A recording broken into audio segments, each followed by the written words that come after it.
Can I just say, it's really weird that we can still read things and still do read things from 150 years ago. It just seems so long. A few years ago, a book-obsessed girl's mother said, "You know, pretty soon they'll stop printing books altogether and the world will be overtaken by Kindles."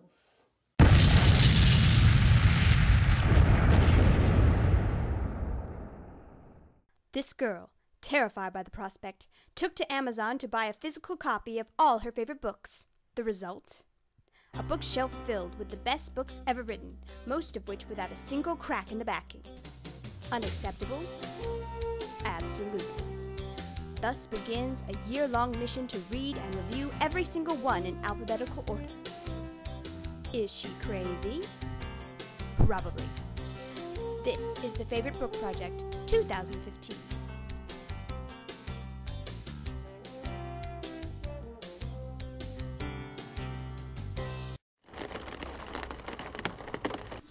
A Tale of Two Cities by Charles Dickens.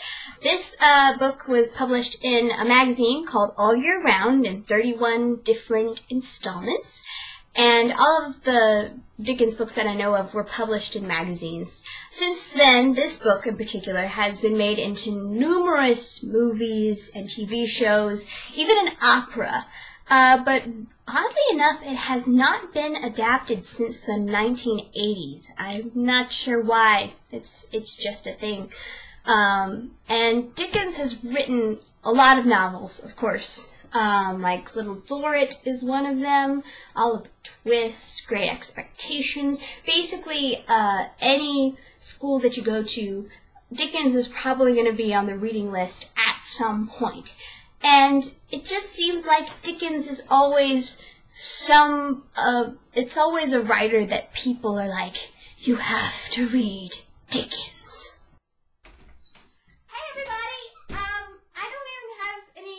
To read right now. Does anyone have any suggestions? Oh my word, you just have to read Dickens. Well, Sonny, I read this Dickens book back when I was a young... Look, it's falling apart now. But you should read it. It will change your mind and your world in so many different ways. Oh my word, like, this Dickens novel is like the best thing ever, dude. Now you see, I read this Dickens novel in between cutting wood and killing bear. And it was awesome. I just read this Dickens book for school. You should totally read it. Are you aware that this Dickens novel will change your life in approximately 2,787 different ways? Dickens, read Dickens. Why haven't you read Dickens yet? You should read Dickens. Oh my word, you should read Dickens. Oh yeah, Dickens. Dickens is the best thing ever. Dickens. Oh goodness, Dickens. Oh yes, you should read Dickens. Oh yes, Dickens. Dickens is the coolest thing ever. My goodness, you haven't read Dickens yet? How dare you? Oh, Dickens. Woo! Dickens is the best thing.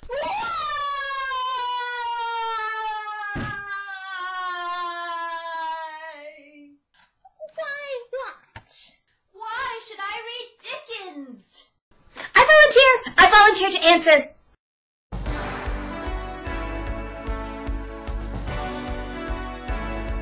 So Dickens uses a lot of symbolism in his books, but in my opinion, he uses his symbolism wisely.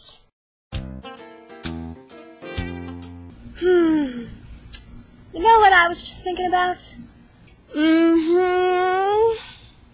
Birds. They sure are pretty, aren't they? It would sure be horrible if someone caged them. And the wind. The wind is so free and happy. I'm so glad we can't harness the wind. Yep. and trees. It's too bad that trees can only stay in one spot, trapped forever. Are you trying to tell me something? No, of course not.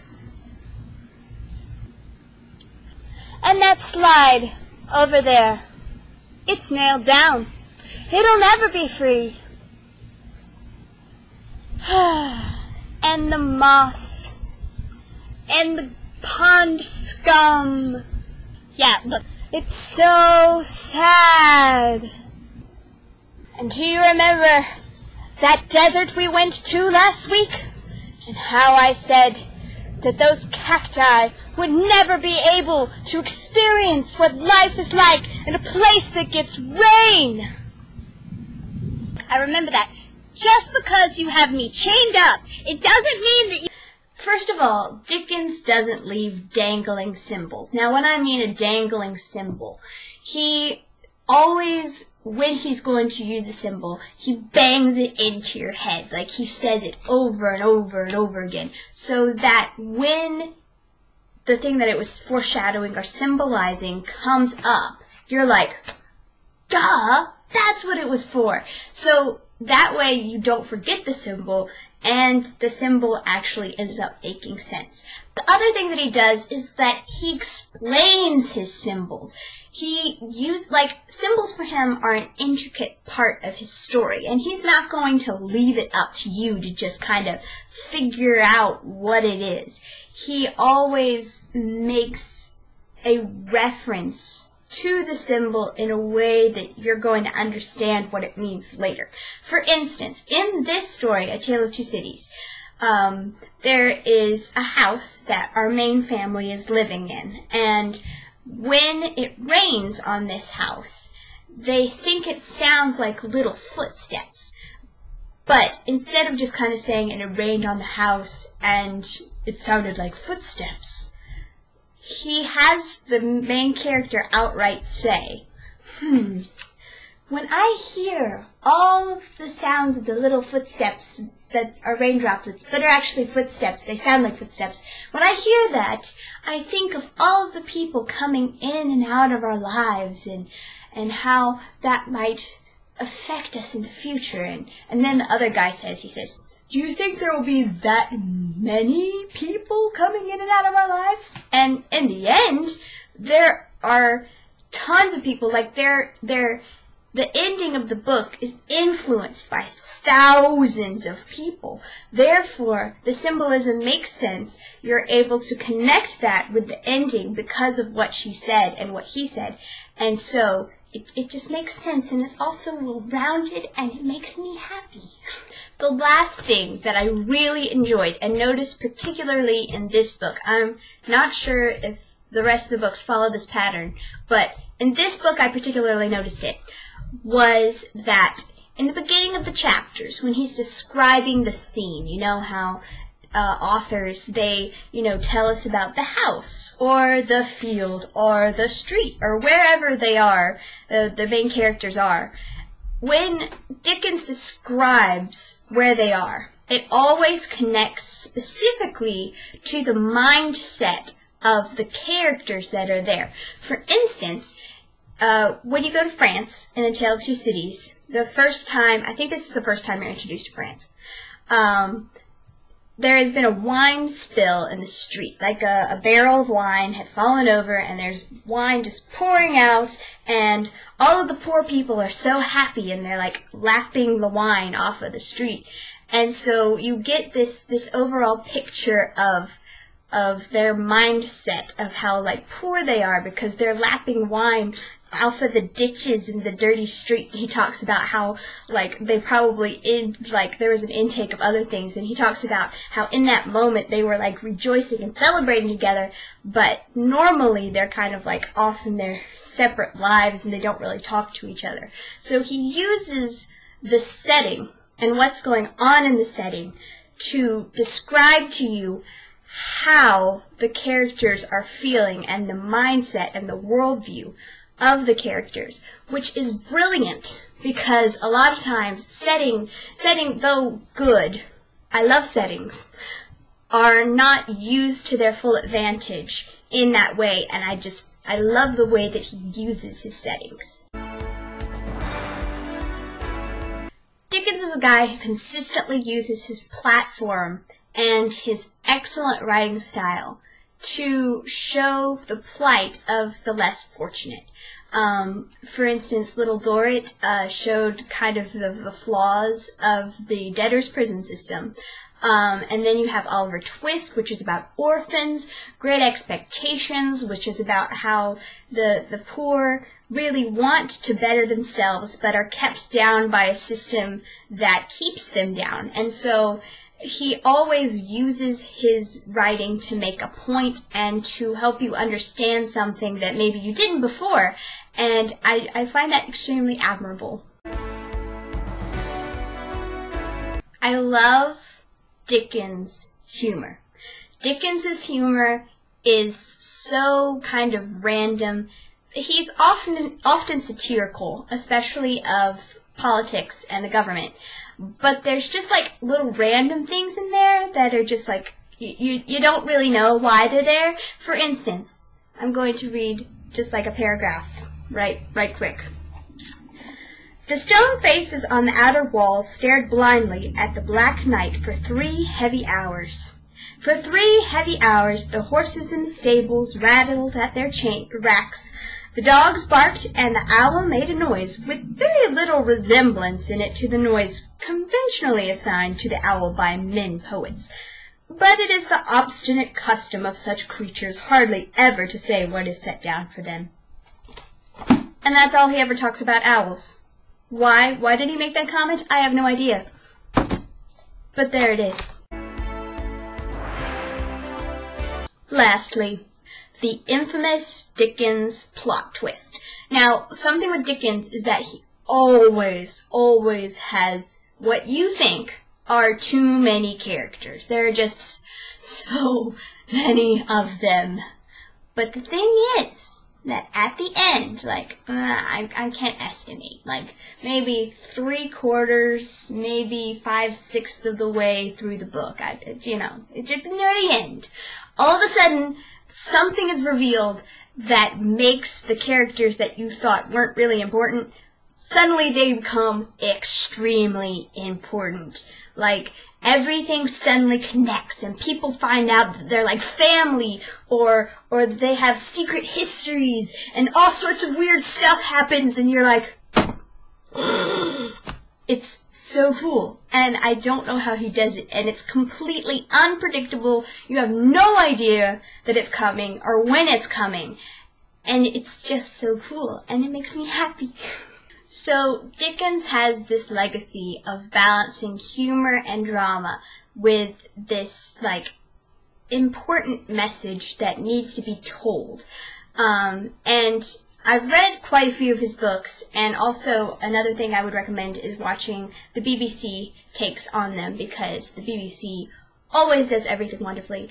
But now it's time to explain why exactly I recommend A Tale of Two Cities specifically to you if you've read Dickens before, or especially if you haven't read Dickens before. This is a great starter novel to get you going on the Dickens trail. So this book takes place in the French Revolution, and that was about 70 years before Dickens was writing it. So the French Revolution was like 70 years before 1859 or whatever. So with Dickens, a lot of times he gets bogged down in this political quagmire of his time, because he usually writes in his time. But because he's not in his time, he doesn't discuss politics as much, and so this takes out a lot of the things that can get kind of tedious in Dickens, especially if you haven't read Dickens before. The other great thing about this book is that it comes in at about 440 pages, which, believe it or not, is half of what Dickens usually gives us to read. So that makes it a whole lot easier too. The structure of the story itself is also a lot easier to follow, thank goodness, because there are two cities. There's London and Paris, and we are always either in London or Paris. So the characters, and the characters, like, they don't interact much, so you can keep it more organized in your mind. Okay, I'm in Paris now, therefore I will probably be following these people. It's just a lot nicer. And also, usually with Dickens we have like tons of different like side stories and things going on. With this, we stay focused primarily on one family, and so you can keep up a lot more with what's going on because we just have these few main characters that we follow for the vast majority of the book. You'll notice that I'm not giving any plot details here. That's mostly because I find when you go into Dickens completely blind, it's better, because Dickens starts off most of his novels giving you pertinent information that if you had going into it, you'd be like, you'd be bored at the beginning. So I'm not going to tell you what happens, but just know there's a young woman. She is an orphan. She is sweet and kind and beautiful, and you just, like, she's amazing. And then you also follow this older man who has been unjustly imprisoned for like 15 years. And then there's this other kind of mysterious and dashing younger man who has this secret past. And I really hope you like it, and let me know if you do.